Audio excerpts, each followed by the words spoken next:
Welcome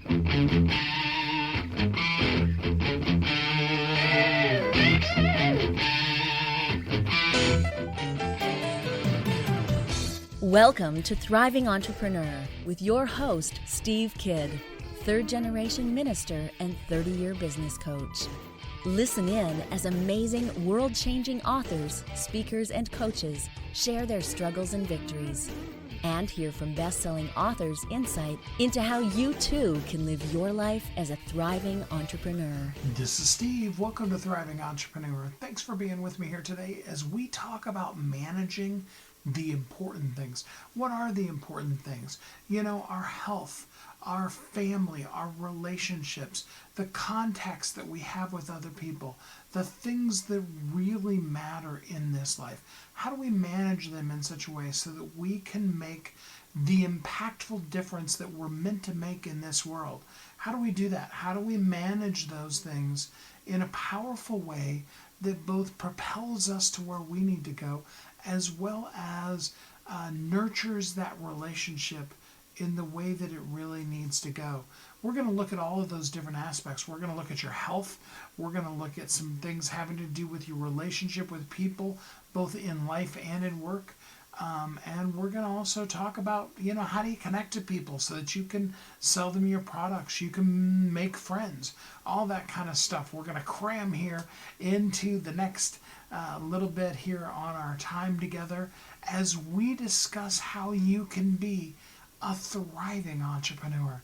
We have got 3 amazing guests that are going to help us look at different aspects of that and talk about things that are important to you in your life so that you can look at how you can manage the important things and how you can be a thriving entrepreneur. We've got those great guests coming up. So without further ado, let's jump right in to our first guest here on Thriving Entrepreneur. Join me in welcoming John Jubilee. Hey, John, how you doing today? Well, spectacular. Thank you. Absolutely. So first off, tell us a little bit about you and how you show up in this world. Well, I am very grateful and thankful to say that today I'm showing up a lot better than I was. So maybe I'm like a lot of other people. 27 years ago, I had a lot of struggles going on, man. I had, weight issues. I had a lot of pain. I was bone on bone in my knees. If anybody's ever had that, it's horrific, man. It's like literally getting stabbed with a knife every time you take a step. And I had high blood pressure and hypertension, and the worst part of it was I was trying, man. I was trying to, I was trying all the right stuff. I tried all the diets out there, and keto, Weight Watchers, and no sugar, low carb, no carb, and I did all that crazy stuff, and but it was so frustrating because what my experience was is every diet worked for a minute, but life's a lot longer than a minute, right? And so it was so frustrating and so challenging. And so I'm grateful to say that I found an answer. And so today, that was 27 years ago, by the way. It was 1997. I haven't had a medical doctor visit in 27 years. I got full cartilage in both my knees. I got no pain, and I got full vitality and energy, and that's how I get to show up today. I love that. So tell us, what did you discover? What worked for you? Well, I just want to give a quick qualifier so that people know that I don't claim to be a smart guy. I'm not a smart guy, but I am a gifted guy. I was just, born with a photographic memory. Since I was a little boy, I could, read an encyclopedia and quote it back. And I tested out of 12 years of college math in about 45 minutes. That was a good test. Saved me 12 years. So God gave me a unique processor. My brain processes information. And the reason I'm sharing that is because a lot of people ask me, how in the world did you figure out what you figured out? And that's really why, because, I studied thousands and thousands of pages of science, lots of clinical research, data. And here's what I found out. I found out that when your cells are healthy, everything is healthy. And how do you make a cell healthy? Well, you have to hydrate it. You have to get the intracellular hydration inside the cell. And little did I know at that time, nobody had really ever figured that out. And I know that because today I own the only patent pending science that I know of in the world of intracellular hydration. I know how to transform a human cell, and I did it to myself. And when that happened, my goal was not to lose weight, even though, I had a shelf. You know what the shelf is? It's where you could sit your coffee cup on your belly. So even though I had a shelf, my goal was not to lose weight. I just wanted to feel better. And I wanted to have good health. And so I created this scientific protocol at Energize Health. So this is the Energize Health 88-day transformation. And this is what transformed my health. So the good news is I got healthy. I regrew my cartilage. My blood pressure is perfect. My blood work is perfect. No more hypertension. But the side effect was I did lose all the fat. All my fat went away, and I've been the same size for 27 years. I love that. So tell us more. What does it take really to hydrate a cell? Can you give us a, kind of primer on that? Well, so I will. And here's what's interesting for people. I'm going to tell you what it's not. It's not drinking water, because we're all drinking more water, right? How many people out there, if we asked your audience, how many of you guys have been drinking more water? Everyone's drinking more water. And some people are drinking a gallon a day.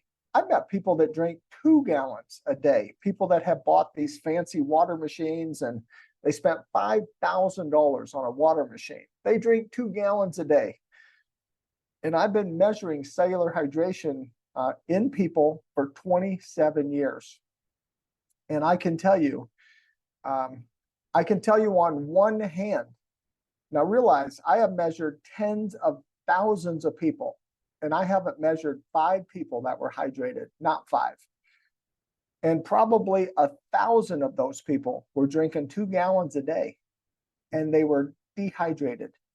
And people say, how is that possible? And I'll tell you why. It's because the cells are as hard as glass marbles. And even if you pour 2 gallons of water on glass marbles, none of that hydration is getting in there. You have to open up that cell so it can become porous like a sponge.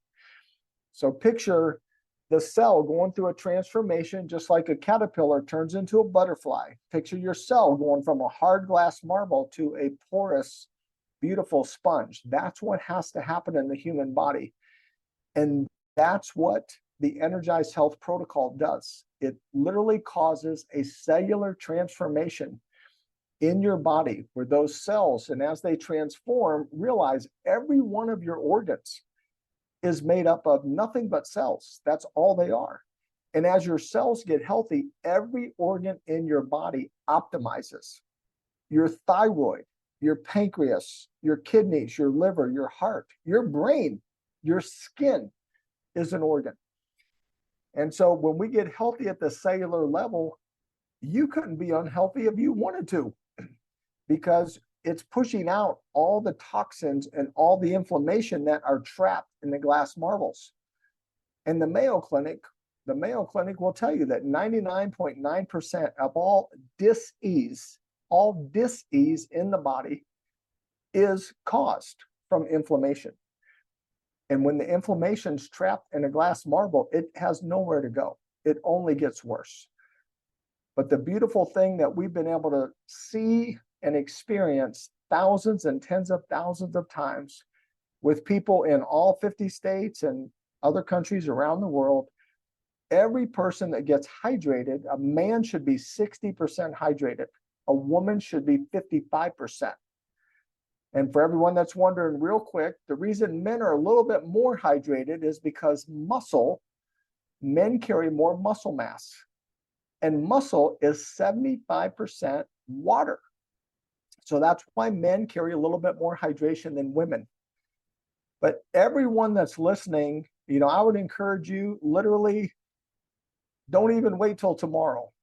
You go today and you go find where you can measure your intracellular hydration, it is the #1 health marker. It's more important than your blood sugar. It's more important than your blood pressure. It is the most important health marker of your life. You were made to be mostly water, and you need to know how much hydration you have in those cells. Absolutely. So, and you've got too much that you're going to be able to do for folks that they need to join with you in order to do that. But give us just a little taste. What is step one? You go and you get that, and you find out you're massively dehydrated, which I feel like sitting here drinking water, I'm already there. What do you do first? I mean, what is the first thing you can do to begin to change those glass balls into sponges? Now, well, the first thing you need to do is you have to make the choice. You have to draw the line in the sand, and you have to mentally say, all right, I've had it. Enough is enough is enough. And I'm going to make a commitment to get healthy. If someone's willing to give me the treasure map, because the Energized Health Protocol, it's like a treasure map. We're going to show you how to get to the treasure, but you still have to take the steps. You still have to take the steps to get there. And so the first thing we all have to do, so just like for me, every step of my life was a step of pain. And so thankfully and horribly, I was in so much pain, I was willing to make a change. I was willing to make a change because my level of pain was so high. And so unfortunately, some people just aren't in enough pain. Some people have to be in a lot of pain, and I'm raising my hand here. Some of us are so stubborn. We're so stubborn, and we so think we know, what's up, or we think, well, it's not going to happen to us. We're not going to be the guy that has a stroke or has a heart attack or, that has some, terrible health issue happen to us. We think, no, that only happens to the other guy. But for me, I was in so much pain, I was willing to make that choice, to make a decision of, okay, if I go do all this research and I find out how to actually get healthy, I'm willing to do whatever that is. Now, the good news is for everybody, I want to tell people, and listen, I'm a pure scientist. I don't care what the truth is. I just want to know what it is. And then I want to share that truth with people. So I got good news for everybody out there. When God created human beings, he gave us taste buds. So I'm going to ask you a rhetorical question, but this is for your audience. Why do you think God would put taste buds in our body? So that we could taste and see how good things are. That's right. Because food tastes good. Because food tastes good. It's like, if we were supposed to be eating tofu and wheatgrass, or we were supposed to be eating a bunch of, whatever. No, we have taste buds because food tastes good. We're supposed to enjoy and celebrate the good taste of food. So I want to tell people, you know what? I live in Orange County, California. We got In-N-Out Burger. That's an amazing burger. I eat a 4x2. That's four burgers and 2 cheese on there with my fries. Once a week, I eat a double sausage, double pepperoni pizza. Why? Because it tastes great. It tastes great. And I eat food every day. My favorite vegetable is carrot cake. And listen, I live in California where all the vegans are, a lot of vegans in California. And I tell my beloved vegan friends, the closest I'm getting to a vegan is carrot cake. But God gave us taste buds because food tastes good. And so even when you're getting healthy, you can eat food you love. You can. So anyone that tells you you have to go on some crazy restrictive diet or go running, no. You don't have to do any strenuous exercise. If anyone out there has joint pain or bone on bone, you can't run. You can't even think about running. I couldn't even think about running when I was trying to transform at the cellular level. That wasn't even a thought in my head. It was painful enough just to take a step, just to walk. But what I teach is something every single person can do. If you're 20 or if you're 120. You could do this. If you're in joint pain, you can do it, because I know it, because guess what? I did it with joint pain. Now, by the way, I was told I needed 2 new knee replacements. You're supposed to have 2.5 centimeters of cartilage in your knees. I had zip, like I was Mr. Rice Krispies, snap, crackle, pop, when I walked. And that sounds funny, but it hurts. It hurts when people can hear you walk into a room. That's not a good thing. It's a painful thing. But I'm happy to report today, medically documented, I grew 2.5 centimeters of cartilage in both my knees. I have full cartilage in my knees. And today I could run to the top of a football stadium and to the bottom for an hour, while I'm on my cell phone, making calls on my headset. And I do it for fun because I can, and I'm delighted. It gives me joy to do that. So the good news is look, the only 2 things that you give up is sugar and white flour. You can eat everything else. So that means you can eat spaghetti and meatballs, you can eat taco, you can eat, salsa, you can eat cheeseburgers. No, you're just going to give up sugar and white flour. It's only 2 things. And the only reason we say cut those out while you're getting healthy at the cellular level, and then you could add them back in, by the way, but you cut them out during your 88-day transformation, because sugar is the only nutrient to a cancer cell. It's the only thing that helps cancer survive in your body is sugar. And when white flour touches human saliva, it turns into pure glucose, just like table sugar. So that's the only 2 things you take out. But you could still have sweet stuff. You could just use stevia or monk fruit or honey. You can use natural sweeteners. In fact, we have a Jubilee fudge. We have a Jubilee fudge recipe. It's better than a Snickers bar.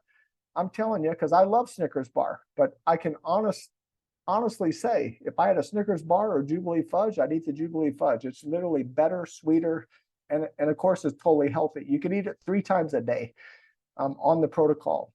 So we give people something they can really do for their whole life. Well, I love that. So tell us, how can a person work with you? How can they begin the transformation? Well, here's what I recommend for anybody. First of all, I want to invite everyone to be what I call a beautiful, beloved skeptic. Because in health and wellness, if you're going to be intelligent, you better have a healthy level of skepticism, because there is so much false stuff out there for sale. Everybody's trying to sell you a product. They're trying to sell you a supplement. They're trying to sell you a program. And I hate that stuff. I despise that. And so what I would encourage people to do is, number 1, go on the website. It's Energized, ENERGIZED, energizedhealth.com. So go on the website, but right on our website at the bottom, go click on Better Business Bureau.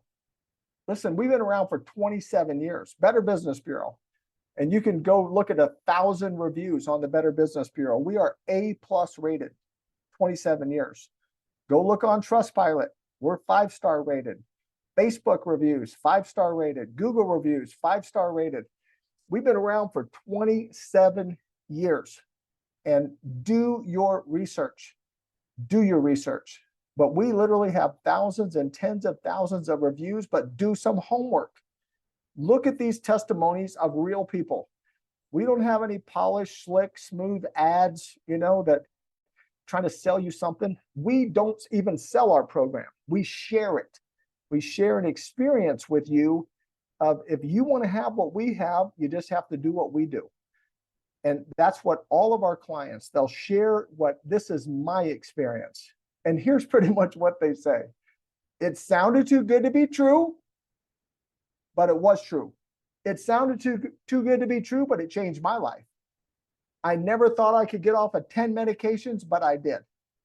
I never thought I'd be running upstairs, but I am. Arthritis, spinal stenosis, diverticulitis, irritable bowel syndrome, diabetes, you name it. We actually do this for people. Listen, guys, I know it sounds too good to be true, but let me tell you what we do for everybody. And again, you go on the website, energizedhealth.com. This is on the website. We put it out there for the whole world to see. We 100% money back guarantee what we say, 100%. You'll increase your cellular hydration. You will increase lean muscle mass. You will lose subcutaneous and visceral fat, and you will improve or reverse any stated health or medical condition, period. Yeah, you heard me right. And you go look and see for 27 years, that's what we do for people. And people say, John, those are bold claims. Those are bold claims. I make no claims. I let tens of thousands of people do the talking for us because they make their claim, because it's not just a claim. These are documented testimonials. And yes, by the way, over 300 doctors have been our client, doctors. And they say, look on the front of our website. We have a doctor. This is his quote, not mine. He says, I cannot even explain medically how I reversed kidney failure, because they say medically you can't reverse it. But guess what? He did reverse it.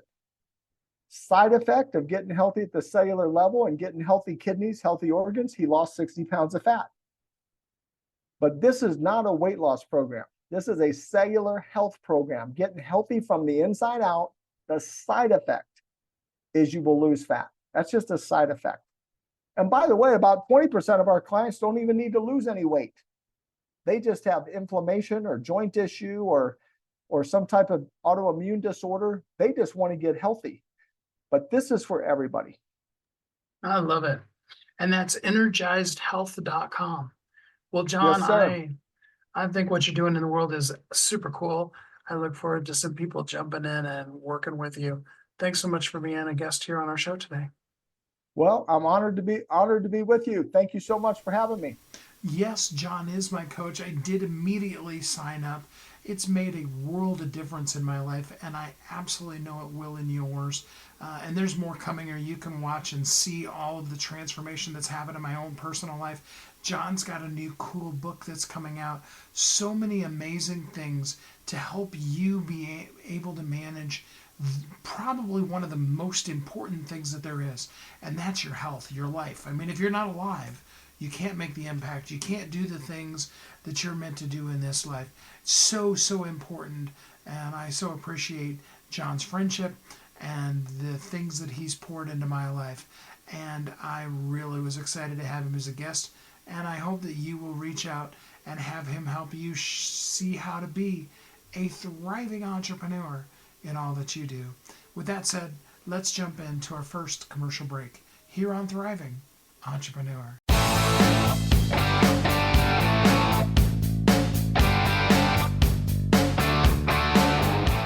Hi, my name is Steve Kidd. I am a third-generation minister, an international best-selling author of multiple books, and I help people write, publish, and market their books to bestseller. In fact, there are literally thousands of people that have used the system that I created to be able to write, publish, and market their books, and now they're best-selling authors. And you're next. I just wanted to come on for a minute, say hi to you, tell you a little bit about me, introduce myself, and tell you I know the world is waiting on your message, and I would be so honored to be part of sharing your message with the world. Go to AskSteveKid.com and schedule a time to talk today.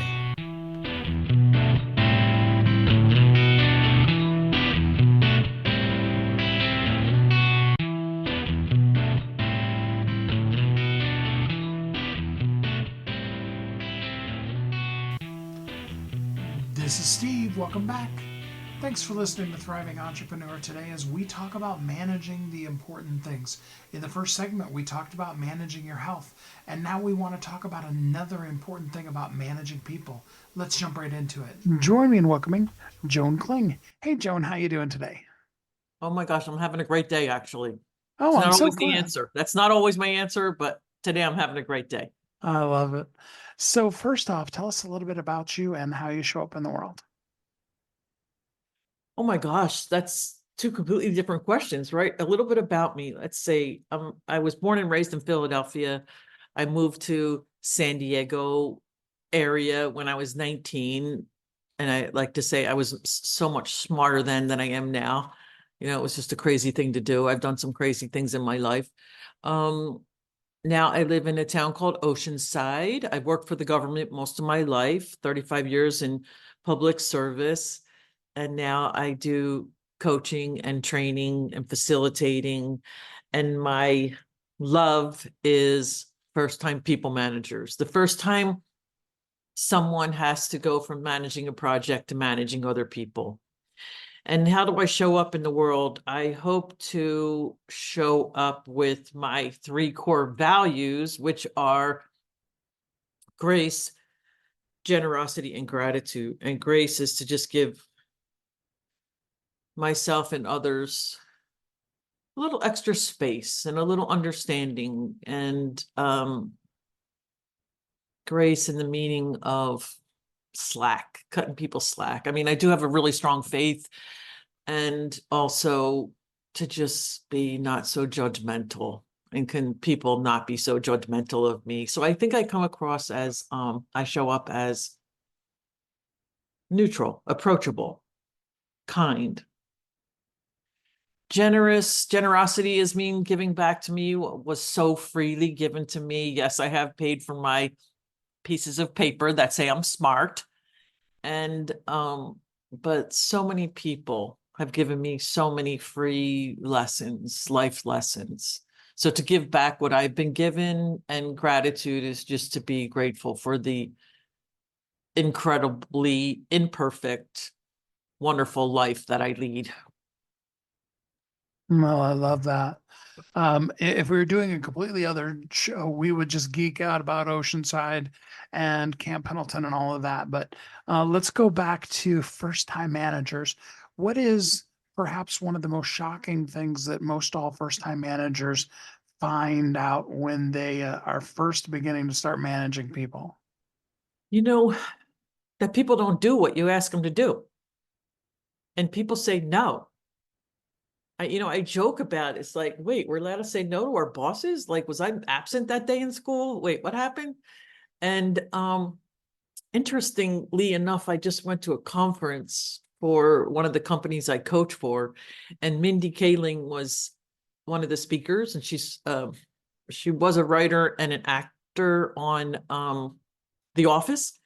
And she said, when they were in the writer's room, they would just like scream their ideas and banter and argue. And then when she started her own businesses and she had to like talk to people and negotiate with people, it was really challenging because she couldn't just argue and say, you're an idiot. Why are you thinking that? Let's do this. So it is understanding. And I say this jokingly all the time, that every day I'm surprised that people don't think and act and do and be like I am. And everyone else is thinking the same thing. So we have a hard time understanding people are coming from different positions. And people are coming to work, bringing a lot of their lives to work that we're not even aware of. Raising children, caring for elder parents, racism, bias, all kinds of things that you're not even aware of when you're having that conversation. Those things are playing in that person's mind. I totally get that. So, what is the skill that, how do I say this the right way? You know, when we've just had to manage that sometimes uncontrollable person ourselves, and now we're learning the skill of managing other people. What is the thing that helps us when we don't have that to pick up that skill set quickly? What kind of things can we know? I think so much in life comes down to self-compassion and self-forgiveness. For a first-time manager to say, I don't know, because you don't really want to admit to your boss you don't know, and you don't want to admit to your staff that you don't know. So to just be able to be gentle and give yourself some grace and humility, saying, I don't know, I'll find out, or can you help me? I think that is just it's just such a tough position to be in. You're kind of stuck in the middle. So I would say give yourself some grace, some self-compassion, self-forgiveness. And I also say really important thing is to get a support group. Get a coach, a mentor, a sponsor, and then a support group of people that are closed mouths, that have closed mouths, that you can bitch to, that you can be honest to, that you can say, this is the situation I'm having, help me. And you could know that it's going to be confidential. Oh, that makes so much sense. I love that. Well, and I think one of the other things too is that being a manager's changed these days from back when, I mean, I'm 57. Back when I was 19 and in my first management position, the way you managed people is so much different than what well, or at least what they tell us it is these days. What kind of things have you seen that have actually changed? I think one of the biggest things that has changed for me is bringing your whole self to work. When we were younger, and I'm older than you, I'm going to be 65 this year. You just compartmentalized your life, and you didn't talk about the kids were sick, and it didn't matter what was going on. You just got to work on time. And so I think it's a blessing and it's a challenge that we care about employees today. I recently listened to Brene Brown at the same conference. I saw Mindy Kaling, and she said, if you have 15 direct reports, you need 15 leadership styles. So it's the challenge of getting to know someone, what motivates them, what doesn't motivate them. And then if I back up a step, it's letting my staff know about me. So I'm currently writing a book called, at the time, you've written books, so you know about how the title might change, but it's called Crafting Your Leadership Legacy Story. And that's about looking back on all the influences, everything, your beliefs, your values, what led you to lead the way you currently lead. So we take a deep dive into that. And now that we know that, what do you want to change, and how do you want to lead? And what are your expectations of your staff? What can your staff expect of you, and what do you expect from your staff? And you tell them that. So many times, employees just don't know what is expected of them. Yeah, we have a job description, but what does success look like to the persons that's asking the question? For example, I'll have a client that says something like, my boss says I need to have executive presence. Okay, what does that mean to them? What does success look like to them, so we can work on it? Because people say random things. You need to speak up more. Okay, what? When? You need to have more confidence. I think that was one last week. I think you need to have more confidence. Okay, what does that mean? And I told the person, well, you can have confidence by having a straightforward conversation with them, showing that you have confidence, saying, what do you mean by I need to have confidence? I'm not sure if that answered your question or not. No, I think that answered it really, really well. One of the things that I love that you said is you need a community. You need like-minded people that you can bounce things off of, that aren't going to judge you, and that you can even lose it every once in a while if you need to. I think in addition to that, we need somebody that's a coach like you. So what kind of things do you do to help folks so that they can be the manager that they could be? I call myself a values-based servant leader. And that's what I start with almost all my clients, with a values assessment. And then if they are your values, let's look at how you're living your life toward those values. Most of the time that I am upset, one of my values is out of alignment. Let's say, for example, someone says, family is my number one value, but they're working late every night, or they're bringing home their work, and they're in bed with the computer, the kids are watching TV, they're on their computer, you know what I'm saying? So what can we do to change that? And then I say that we teach people how to treat us. So my clients will tell me, well, my boss emails me at midnight. And I say, okay, have you discussed with them when you email me at 7 a.m. on a Saturday morning, whatever the time is, what are your expectations? Are you expecting me to respond?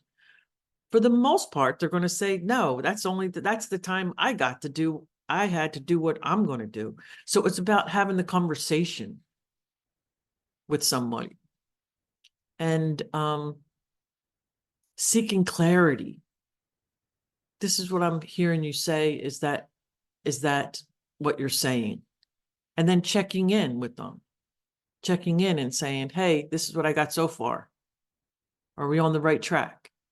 Like I had a boss one time when he would give me assignment and I would literally say to him, okay, what does that look like to you? Did you want a 10-page staff report?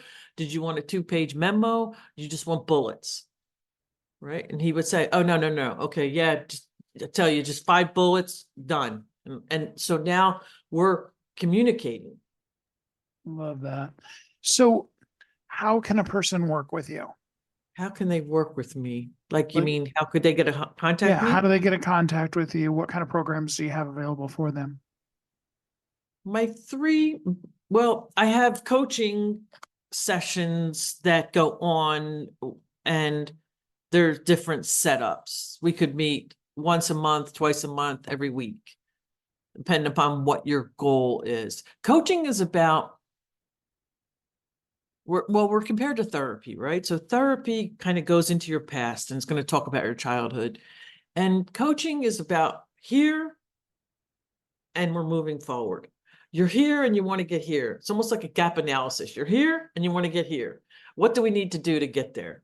So that's what coaching is about for me. And then I do training on leadership, writing your leadership legacy. That's for first-time people managers. And then I have a course called three simple steps to go from self-doubt to self-confidence.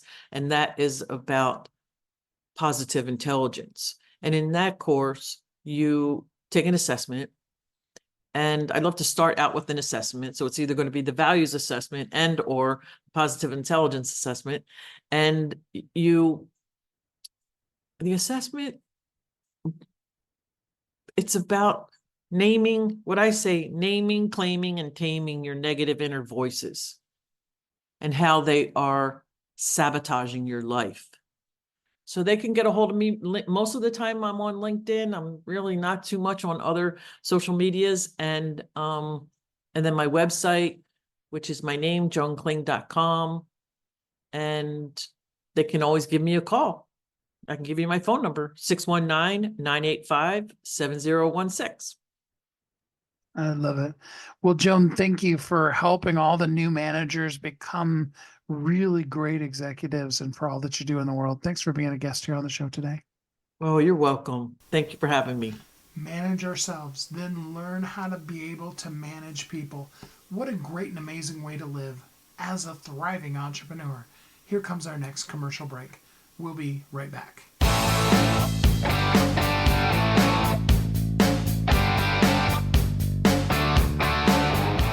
Hi, my name is Steve Kidd. I am a third-generation minister, an international best-selling author of multiple books, and I help people write, publish, and market their books to bestseller. In fact, there are literally thousands of people that have used the system that I created to be able to write, publish, and market their books, and now they're best-selling authors. And you're next. I just wanted to come on for a minute, say hi to you, tell you a little bit about me, introduce myself, and tell you I know the world is waiting on your message, and I would be so honored to be part of sharing your message with the world. Go to AskSteveKidd.com and schedule a time to talk today.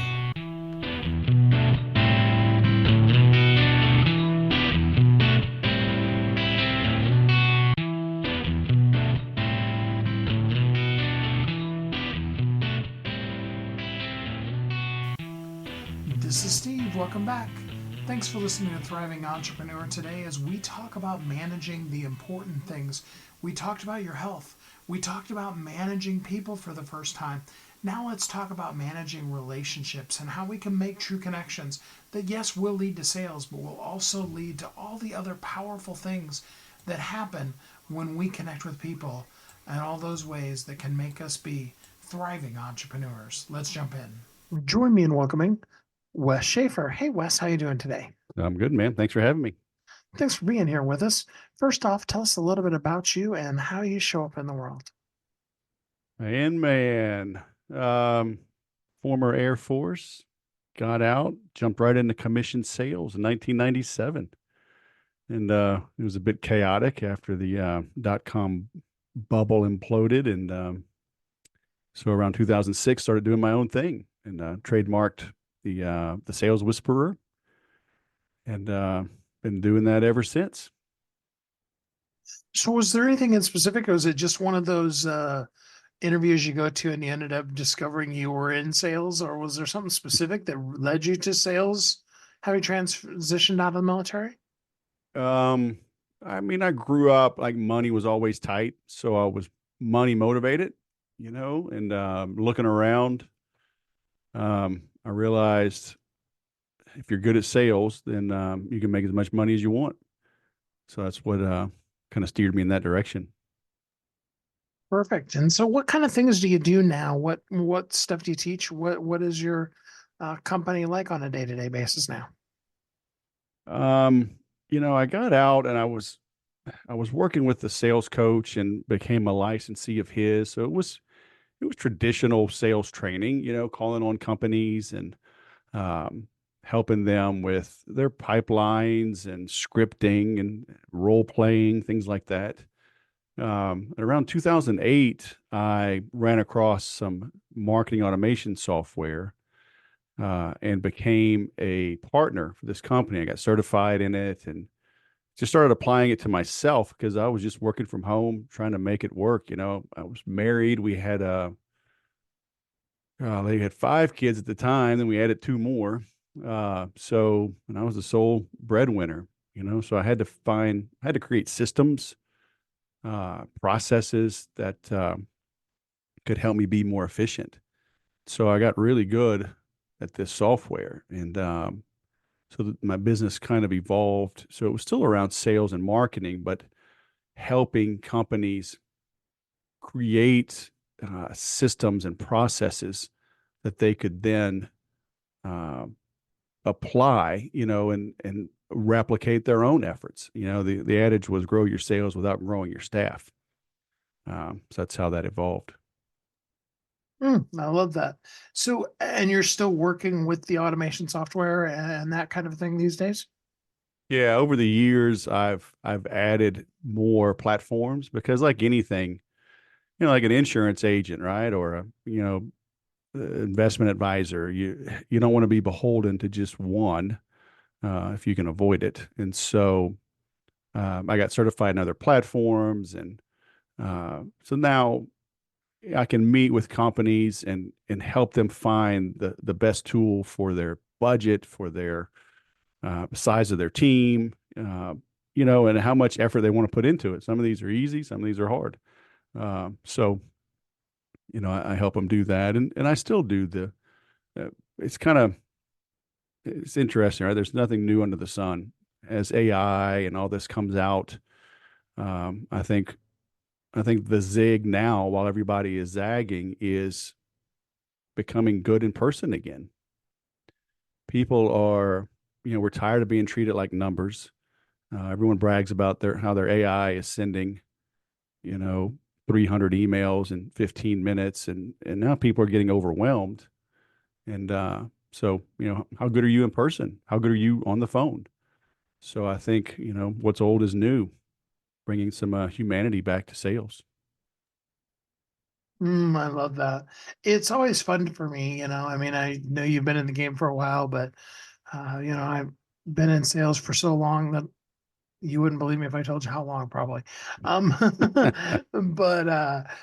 in all seriousness, though, it's amazing to me how we keep trying to invent new things, but the real concept is about actually talking to somebody, finding out what they need, and then helping them see that you have a solution for their need. Yeah.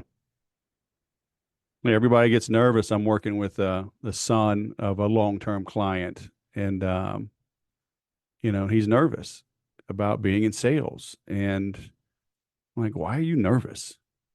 Just talk to people. Be genuinely curious. Be genuinely interested. See if they have a problem you can solve. If you do, help them out. Uh, we've twisted things around too much, for sure. Well, I love that. So let's just talk some real basics. Automation or not, either way. What is the best way to get yourself in front of somebody? What's the best way you know? Well, the best way I know may not be the best way for others. I mean, again, it depends on the size of your budget, depends on the type of sale you're going after. Um, you know, it depends on the demographics. If you're going after an older demographic, you can still call. You can send direct mail. Very few people are using direct mail anymore. So I'm working with a high tech company right now, and I'm recommending they just attend trade shows and network, uh, and just get involved. Again, put their face out. I've been helping them for a few months, and they had hired a company to do cold email, cold outbound. And in 5 months into it, I mean, nothing to show for it. So, I mean, there's no silver bullet. Um, Phone calls still work. I had a guy on my podcast last week, and they use tools to dial quickly, but it's humans that make the calls, and they're having a 17% connection rate. And so people, well, that's not very high. Well, I mean, cold email gets you 0.5%. So what are you doing to go after them? In all my years, I've never really had to advertise, but I'm looking at ways to advertise because it was always content creation. As I was coming up, that's what worked. But now with AI and all these tools, it's like we're drowning in content. So, all right, zig when they zag, make a good ad. So the ad pops up when somebody's searching for the content. Oh, that looks interesting. They click the ad. Okay, same effect. They get to my page. So there's really no best way. You gotta figure out what's best for you, and that can be hard sometimes. Working with this tech company, the owner, I mean, he's in his 50s. He's got 80, almost 90 employees, but he's very much a technician. He's got a master's in computer sciences and electrical engineering, so he's not comfortable putting out content. He's not comfortable being interviewed, writing blog posts, and if he does, they're very technical. That's not going to move the needle. It's not going to get him the opportunities that he needs. So now I'm interviewing him and then writing the content with, again, a little humanity, to make it interesting. So it's a hard question to answer. Well, I'm sorry, it was a little bit of a trick question because really and what you did say is the best way to get in front of people is to, get in front of people. Well, it is. It's like you have to meet them where they are. Okay. And it's true with anything. So, what are you doing to, meet them where they are?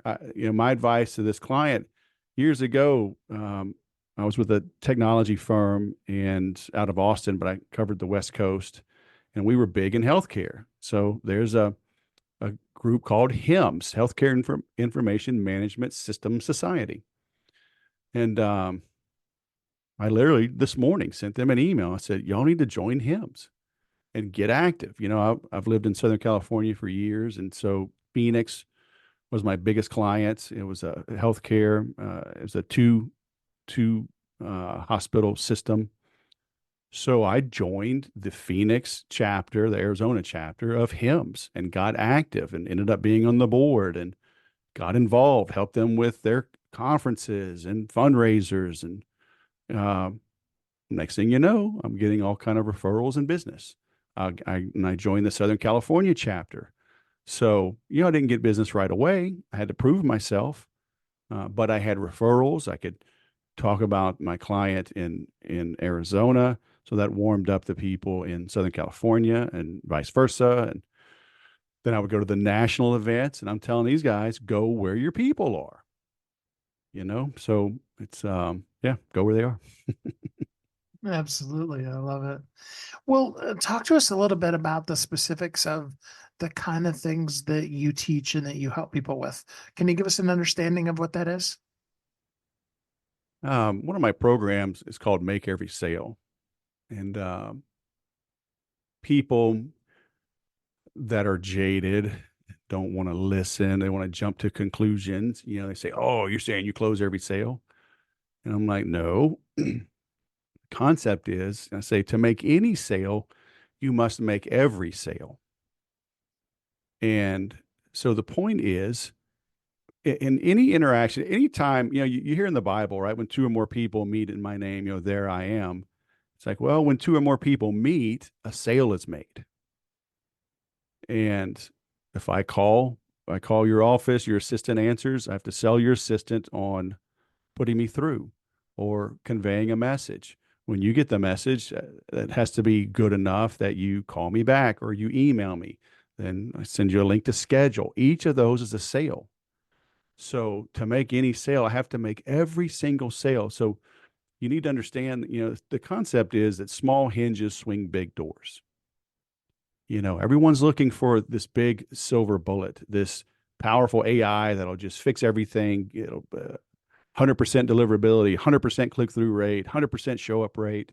And it doesn't happen that way. So what are you doing, to double your sales? Most people naturally connect with about a quarter of the population. And with a tiny bit of effort, they can easily connect with about another 25%. There's always going to be 10 to 30% even that'll never, ever buy from you, no matter what. But there's a big portion out there that will. So with small little adjustments, because we have to adjust how we sell to match how our prospect buys. Okay. It's not up to the prospect to just figure it out. If I'm good enough, they'll just know. No, they won't. So, to make any sale, you have to make every sale. You have to meet them where they are. You have to show up the way that they expect. You have to engage them in the way that is best for them. So again, going back to humans selling to humans, are you reading the room? Do you understand what their true pain points are, what their fears are? What's the end goal out of this? So, because when you make every single little sale, the final sale becomes very easy. Old school sales trainers will say, focus on the close, or 80% of your effort should be on the close. That's where the money's made. And it's like, if you open well, the close is easy. The close is automatic. If you go through the steps, find someone truly in need, ask the right questions, they'll want to buy from you. So how does a person work with you? What is the actual process of, bringing you on their team and having you help them learn how to make every sale? There's a few things. If I've got a ton of content on the saleswhisperer.com. But from there, you hit the contact us and reach out. You get it right to my calendar for an initial meeting. But I've got on-demand programs. Make Every Sale is a program. I've got an inner circle.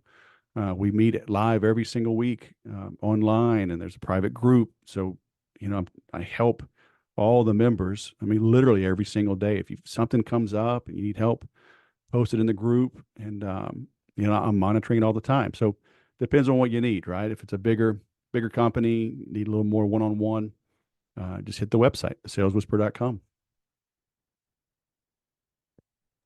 That's amazing. Well, before I let you go, just one last thing. Give us some words of encouragement that in spite of the messages that are out there that selling is awful and icky and impossible and hard and difficult, give us some words of encouragement that selling actually can be not only easy, but it can actually even be a little bit of fun. Well, it is fun, but it's got to be your calling. If you get into it just to make money, you're going to struggle. You may have, a couple of good weeks or months and even years. But with the internet and social media and everything now, they will light you up if you're a pushy, greedy salesperson. Because our customers, they can smell commission breath from a mile away. So my old sales coach, he taught me that there's a 4-part kind of a mantra to this. And he says, you need to believe that selling is your calling, that serving is its purpose, questioning, right? Engaging, being curious is the process, not pitching, not a dog and pony show, engaging them, right? And then finally, a sale may be the solution. I don't show up and say, I'm going to help everybody. Because people say, oh, you're a salesperson. Can you train my salespeople? I'm like, I can show up and dance and sing and quote unquote train them. But how do you know your people are even trainable? How do you know you have the right people? Right. So you got to get deeper. And so when I'm not just jumping up and down saying, yes, please, hire me. When I flip it around and get to the deeper issue at hand, they realize that I'm different because I'm acting differently. Then they warm up. Then the walls start to come down. And then we can get to the truth. And the truth is maybe I can't train your people. I mean, obviously I can train them, right? But it's like, can I train them to achieve the results that you want? Like, maybe not. But when they realize I'm asking this because I want the truth so I can help them, then we have a good interaction. Wes, one last time, give us the URL where people can connect with you. It is thesaleswhisperer.com. Thank you so much for being a guest here with us on the show today. Hey, my pleasure.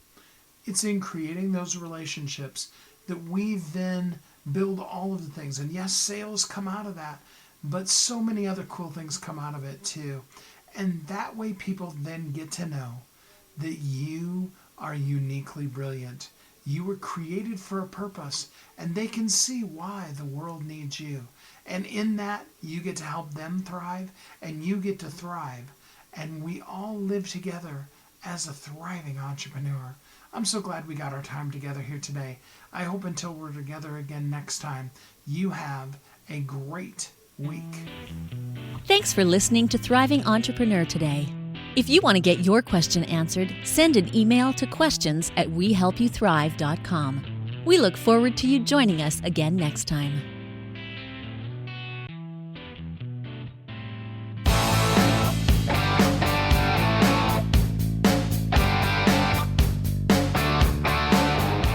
Hi, my name is Steve Kidd. I am a third-generation minister, an international best-selling author of multiple books, and I help people write, publish, and market their books to bestseller. In fact, there are literally thousands of people that have used the system that I created to be able to write, publish, and market their books, and now they're best-selling authors. And you're next. I just wanted to come on for a minute, say hi to you, tell you a little bit about me, introduce myself, and tell you I know the world is waiting on your message, and I would be so honored to be part of sharing your message with the world. Go to AskSteveKid.com and schedule a time to talk today.